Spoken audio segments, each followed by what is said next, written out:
En toute chose, il y a un début. En ce qui concerne l'Ancham, qui est à l'origine de cette danse? Oui, j'ai fait une tournée avec Créole en France et tout. Bon, après je suis revenu. Mais là déjà, j'ai commencé déjà un peu l'Ancham déjà parce que je voyais aussi des frangins danser et tout. Et j'ai aussi un frère aussi qui dansait aussi, bon, qui danse ça, mais qui est retourné aussi malheureusement dans leur pays. Donc j'ai demandé que c'est comme moi qui a créé l'Ancham et tout. Comme lui, il s'y connaît plus, il m'a dit non. L'Ancham a été créé par un ancien danseur. Bon, il s'appelle Ngulu Bad Boy. C'est lui qui a créé l'Ancham et tout et tout. Donc nous, qu'est-ce que nous on a eu à faire, nous les danseurs? On a essayé de visionner ça avec les autres pour voir comment les vrais créateurs de l'Ancham dansaient. Et nous, personnellement, comme en tant que danseurs, on a essayé de modifier ça, essayer de faire passer le message aussi autrement, bon, comme autre personne quoi. Bon, j'entendais parler de Ngulu Bad Boy et j'avais vu déjà ses pas avec quelques-uns de mes frangins. Donc, bon, j'avais aussi le truc. Donc, j'ai décidé de me lancer à l'intérieur comme c'est une danse de mon mapan, de mon pays quoi. Voilà.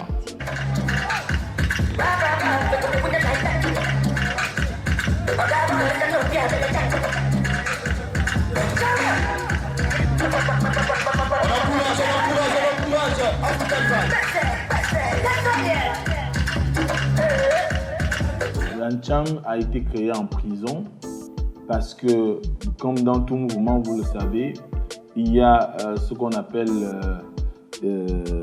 un besoin pour les précurseurs, du moins les inventeurs, de faire connaître leur nouvelle création. Donc, ce qui est sûr, c'est qu'en étant créé dans la prison, déjà la prison, ça avait une vocation. Hein.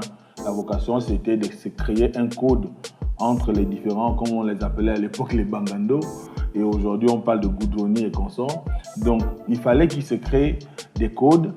Et c'est à travers ces codes-là qu'ils ont commencé à esquisser quelques pas de danse. Et puis, ces pas de danse sont sortis du cadre de la prison, puisque vous êtes sortis de la prison, vous vous retrouvez au quartier, vous êtes au bar. Et vous savez que le fort des danseurs, c'est qu'ils veulent toujours impressionner. Donc, quand on commence à présenter un nouveau pas de danse, ça laisse forcément tout le monde ébahi que mais lui il danse quoi là? Donc les gens s'y intéressent, les gens veulent découvrir, ils veulent connaître, ils veulent savoir ce qui se passe, quel est ce nouveau pas de danse que vous esquissez et c'est ce qui certainement a favorisé le fait que créé en prison, les prisonniers ont amené quelque chose de nouveau qui a conquis un grand nombre de personnes dans les quartiers. C'est simplement ça, le partage, l'envie de paraître original et d'inspirer. L'Ancham a sa musique particulière. Sa rythmique est plus rapide que les musiques connues. Le BPM des musiques déjà conçues est souvent accéléré. Les beatmakers ont joué un grand rôle parce qu'au tout début, les danseurs gabonais de N'Cham prenaient des sons qui venaient de l'étranger. Il ne faut pas qu'on se le cache, ils prenaient des sons des gens comme Issa Kede, le Nigérian, ou encore Mr. Easy. Après, on a commencé à voir des productions sur le plan local qui ont commencé à contribuer à faire en sorte que les danseurs de N'Cham aient, on va dire, une sonorité gabonaise, où l'Ancham est une sonorité gabonaise. Vous allez avoir des gens comme Smileman, qui est un des grands dans ce domaine.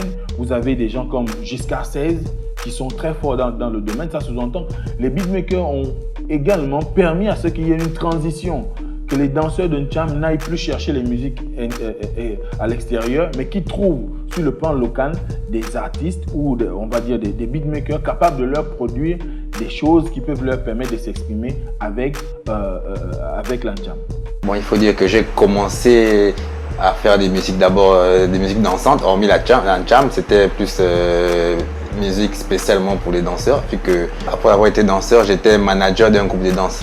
Donc vu que c'était moi qui m'occupais j'étais chargé de récupérer des musiques sur le net pour mes danseurs, je me suis dit bon, pourquoi ne pas composer moi-même mes propres musiques dansantes, et c'est là où tout a commencé normalement. Ce sont des musiques qui correspondent à l'Ancham. On a accéléré un peu plus, par exemple, disons poster, non pas poster, je dirais timing. Timing, c'est un peu plus dans la tendance sud-af.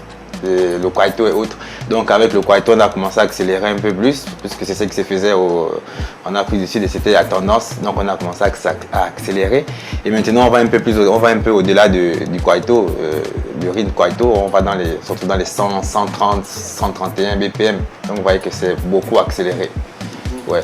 Comme je disais, la photo DJ qui pour garder un rythme, tu es obligé de changer, d'accélérer le BPM des musiques pour garder les gens au même rythme.